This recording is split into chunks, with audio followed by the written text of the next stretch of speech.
कोल्हापूर इचलकरंजी महापालिका आणि इचलकरंजी येथील प्रोसेस युनिट यांच्याकडून प्रदूषित पाणी पंचगंगा नदीत सोडलं जात असल्यानं नदी मोठ्या प्रमाणात प्रदूषित होऊन गेल्या 15 दिवसात शिरो बंधाऱ्यावर दुसऱ्यांदा मासे मृत्युमुखी पडलेत।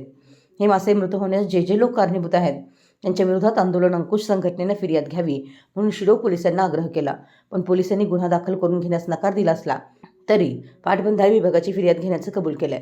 गेल्या 15 दिवसात अंकुश संघटनेनं पंचगंगा प्रदूषणाच्या मुद्द्यावर आंदोलनाचं हत्यार उपसलं असताना याबाबत प्रांत कार्यालयात याविषयी 2दा बैठक झाल्या, तरीही प्रदूषण थांबत नाही। हे पाहून आक्रमक झालेल्या कार्यकर्त्यांनी मृत मासे घेऊन थेट शिरो पोलीस स्टेशन गाठलं आणि फिर्याद दाखल करून घ्या म्हणून लेखी म्हणणं दिलं। पोलिसांनी फिर्याद घेण्यास नकार देऊन ज्यांची त्या नदीवर मालकी आहे त्यांनी फिर्याद द्यावी म्हणून त्यांना बोलावून घेतो आणि त्यांनी फिर्याद दिली तर या प्रकरणाचा तपास करतो असं शिरो पोलीस निरीक्षक प्रवीण खानापुरे यांनी स्पष्ट केलं। पंचगंगेत आज मासे मरतायत, या प्रदूषणाकडे आपण असेच बघत बसलो तर आणखी काही वर्षात माणसं मरताना पाहावं लागेल। त्याची वाट न पाहता आत्ताच या प्रदूषणाविरोधात नागरिकांनी रस्त्यावर यावं असं आवाहन यावेळी धनाजी चुडमुंगे यांनी केलं। शिरो बंधाऱ्यावर मासेमारी करणारे 80 कुटुंबे या प्रदूषणामुळे अडचणीत आलेली आहेत। या कुटुंबांचा उदरनिर्वाह मासेमारी असल्याचं दौलत मच्छीमार संघटनेचे सुभाष कोळी यांनी सांगून आमचं होत असलेलं नुकसान प्रदूषण करणाऱ्यांकडून वसूल करून मिळावं म्हणून या मासेमारी करणाऱ्या संघटनेने शिरो पोलिसांना यावेळी निवेदन दिलं। यावेळी राकेश जगदाळे, भूषण गंगावणे, एकनाथ माने, शशिकांत काळे, मंगेश नलावडे, राजू केंगार, राजू गावडे उपस्थित होते। मराठी एस न्यूजसाठी शिरोहून दिलीप कोळी।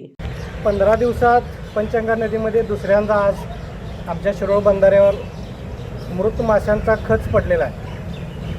गेल्या 15 दिवसात आमच्या तालुक्यामध्ये पंचगंगा प्रदूषणाच्या विषयात प्रशासनाच्या स्तरावर बैठकांचा जोर सुरू आहे, पण तरीही प्रदूषणामध्ये कुठेही कमी नाही याचा हा आजचा पुरावाच आहे। कारण प्रदूषण करणारे घटक आजही ते आपलं प्रदूषित पाणी पंचगंगा नदीमध्ये सोडायला लागल्यात, त्याच्यामुळंच हे मृत माशांचा खच तिथं पडायला लागलेला आहे। आज शिरो पोलीस स्टेशनला आम्ही या मृत माशांना जबाबदार असणाऱ्या घटकांच्यावर त्यांचा शोध घेऊन त्यांच्यावर आमची कायदेशीर फिर्याद घ्यावी आणि जबाबदार घटकावर कोर्टामार्फत कारवाई व्हावी या दृष्टीने आम्ही आत्ता पत्र द्यायला PI साहेबांना भेटलेलं आहे।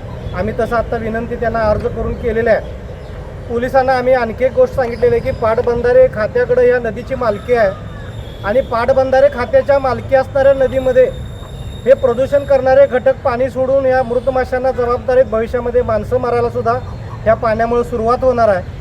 आणि प्रदूषण मंडळानं ह्या पाटबंधारेनं विभागानं सुद्धा शिरोळ पोलीस स्टेशनला येऊन ह्या प्रदूषण करणाऱ्या घटकांच्यावर फौजदारी द्यावी अशी आमची या निमित्तानं त्यांच्याकडे सुद्धा मागणी आहे। पोलिसांना पण असं निवेदन दिलेलं आहे आम्ही। पोलीस आता त्यांच्याकडं आता विचारणा करून पाटबंधारीची सुद्धा फिर्याद घेणार आहे।